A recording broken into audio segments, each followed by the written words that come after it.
Hi. Thank you. Hi. Oh, thank you.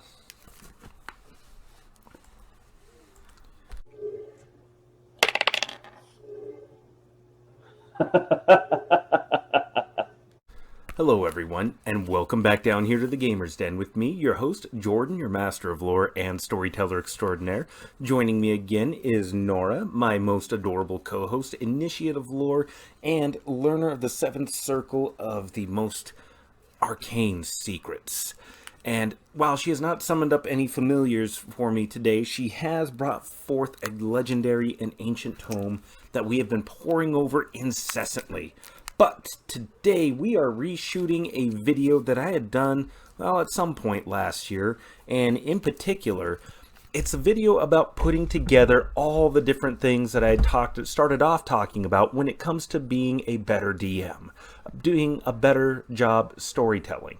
So, one of the first things that you have to keep in mind is putting together the story, the details of the world. The more details that you have, the more alive and engaging that the world is going to be for yourself and for your players. Not only that, but the more details that you have prepared ahead of time, the less time you are spent going, let me think on that. Let me come back to that. Let me come up with a name for that. Let me get an answer for you in a moment. So the more detail that you have at hand, accessible and ready to go, the faster everything goes, the quicker you snap to everything. And again, it just reinforces that sense of engagement and it keeps the game moving right along.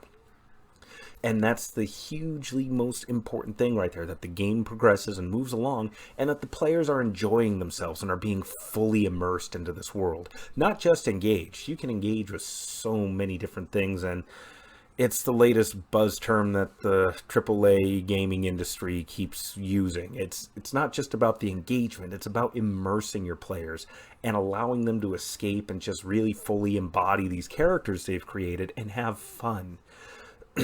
But in addition to all these details are going to help you put together a better, more coherent story and plot line for the players to follow. And when they decide to not follow it, if they decide to go off the rails and off the track and start exploring, well, you have different things for them to explore and enjoy while still finding a way to either keep them on the story or developing an entirely different story, especially if they're going a route that you didn't anticipate beforehand. And with that said, I have a story and setting all put together here. Now, it is not 100% fully fleshed out and fully realized. This is just information on the setting and the general course idea and plot line that are behind it. The big bad evil guy's figured out, his minions are figured out, his plot and motivation are all figured out, and the playground in which all of this is taking place has been set up and ready to go. You can add more detail, you can change details, and I highly encourage that you do so. Please do not just take if you want to take what I have here and just use it just as is, fantastic. But if you want to add your own little unique touches and flourishes to this, then please, by all means, feel free to do that as well. This is open open game, up for grabs, stake your claim, use whatever you want out of this. So, let's get cracking on it. So, the setting details, the region is called the Illaran Hills, and the regional hub or capital for this place is the city of Tildeus. Now, other locations of interest here, aside from the primary capital, are the Greenthorn Forest, an ancient, deep glade with incredible ties to the elemental forces of nature. And then you have the various Elder Oak Druid circles and their particular sacred groves and glades as well. They've been in this land for a long time, long before the touch of civilized man was known to this region. Then you also have the Naudus River, the town of Fallcrest, Milltown, and Fort Heavenstone.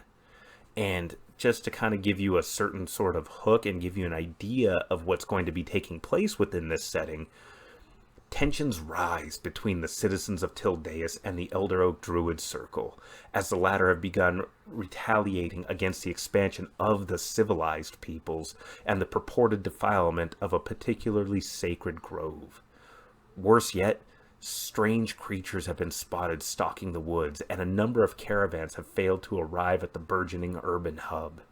Experienced adventurers are needed to resolve these mounting and terrifying issues. It's, I don't know. I like the hook, but again, if you want to give it your own certain kind of flourish, then please do so. I mean, this kind of information right here can go up on a help wanted poster, or it doesn't even have to be this. The players and the characters could be hired on to guide the caravan, or if there's a druid in the group, they may be interested in going to such an ancient and elementally touched place.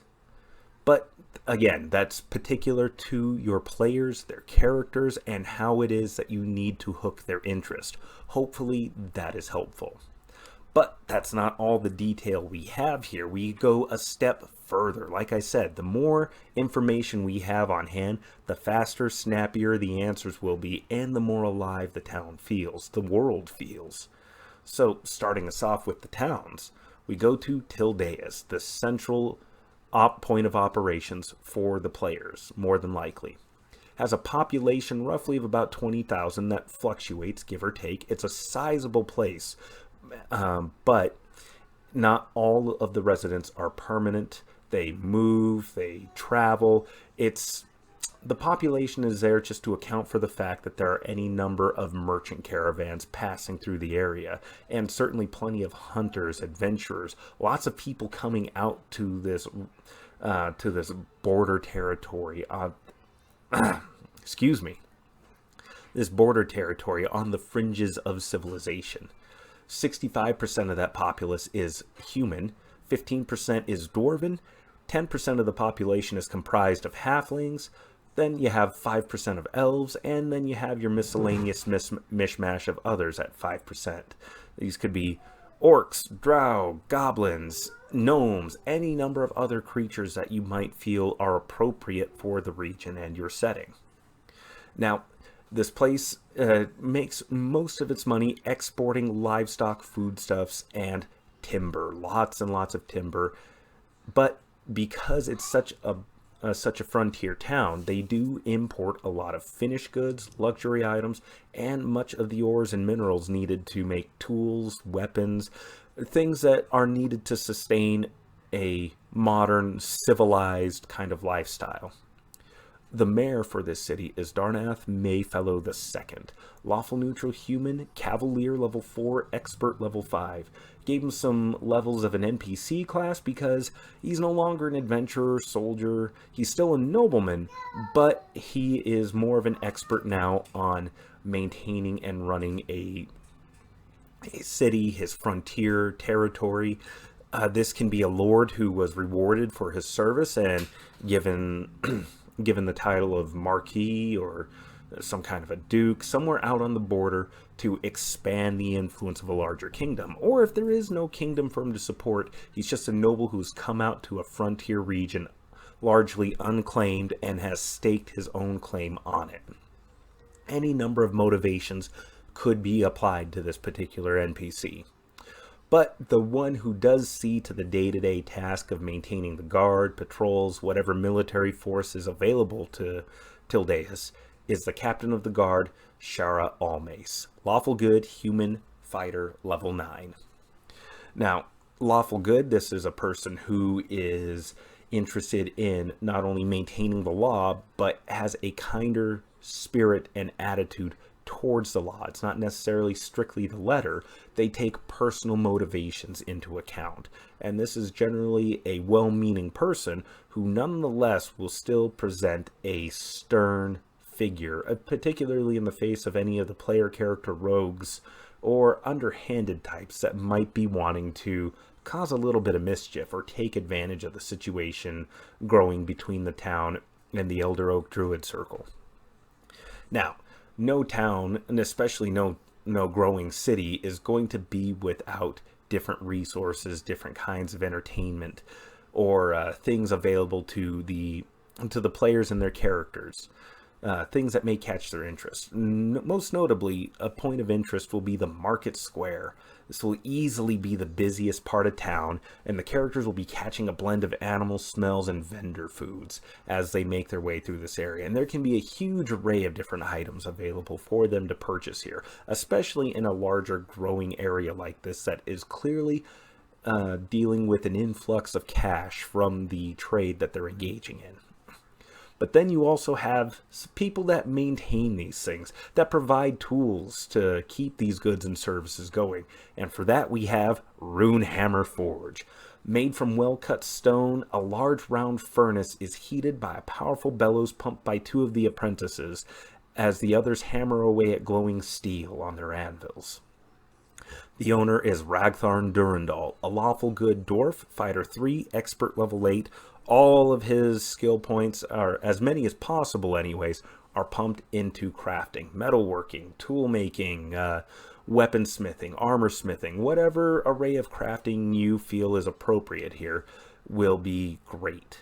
And a brief description for this NPC as well.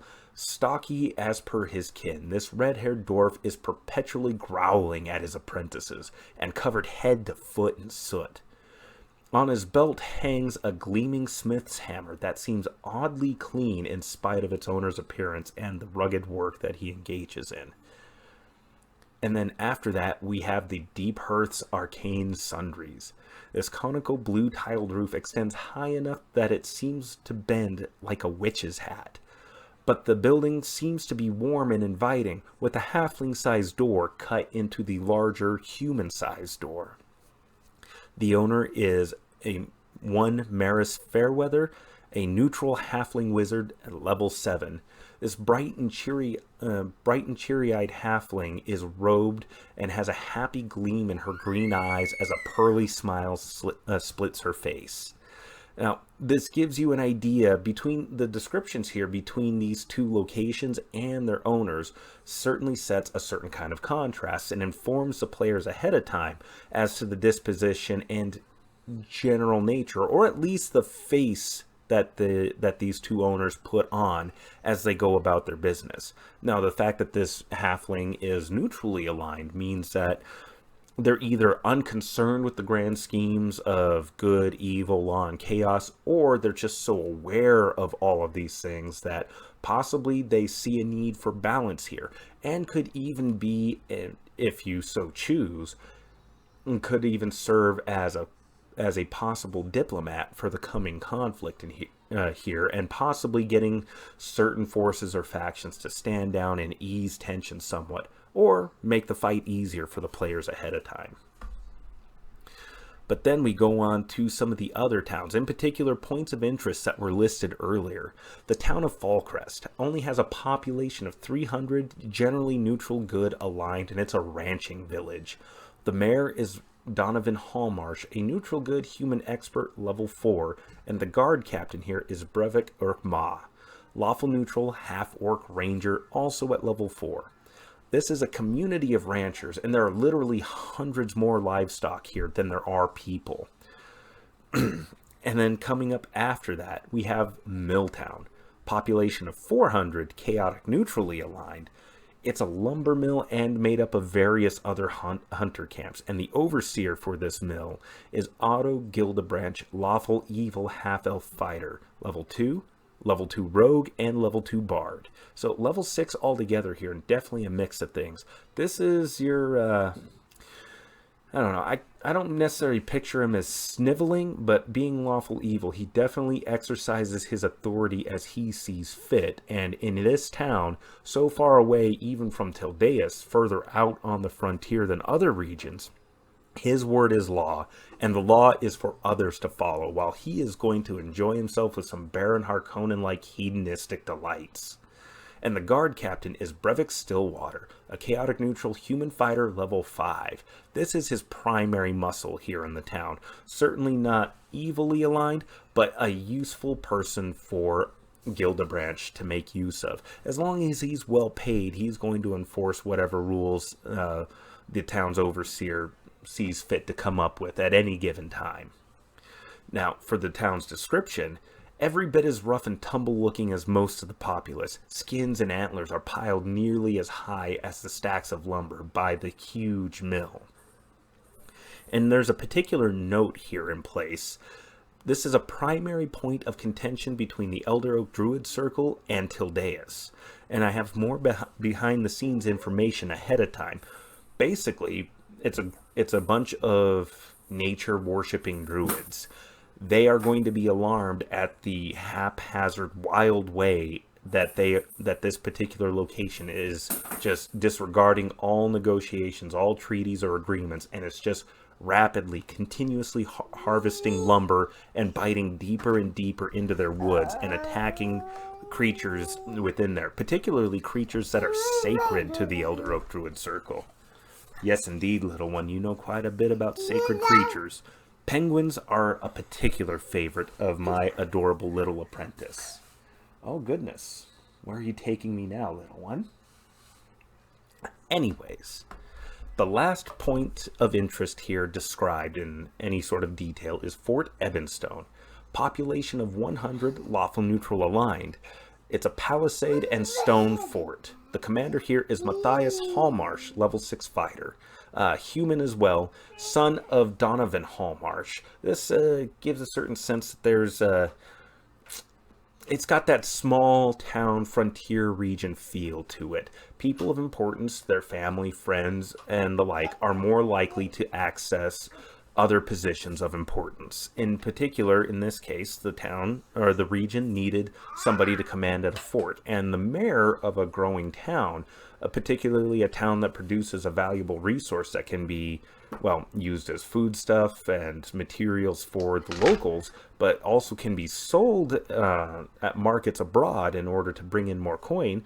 Well, that person may be able to afford to have their son or their children gain a higher education or more advanced training than might otherwise be possible for the regular citizens. So his son, instead of being a regular enlisted guard or soldier, gets to become an officer. So, you know, definitely helps to tie this region together a bit more.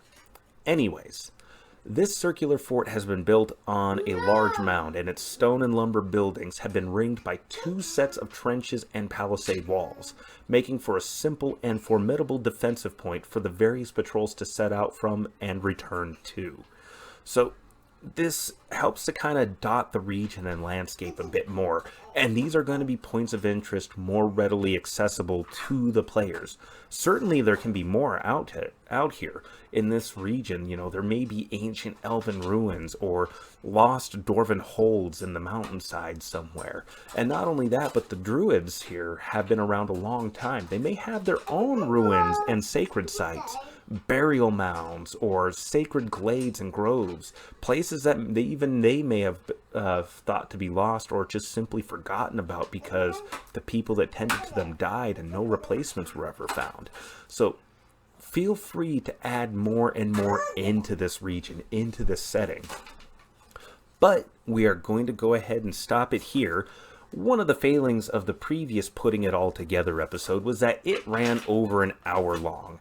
While there certainly are probably some of you who have sat through and watched it all start to finish, we are going to break this up a little bit, and next time around we are going to be digging into the factions, both for Tildeus, underneath the Elder Oak Druid Circle, and certain unaligned factions that are largely neutral in this conflict here. But we'll dig into that more later. For now, I've been your host, Jordan, your master of lore and storyteller extraordinaire. You folks have yourselves a good night.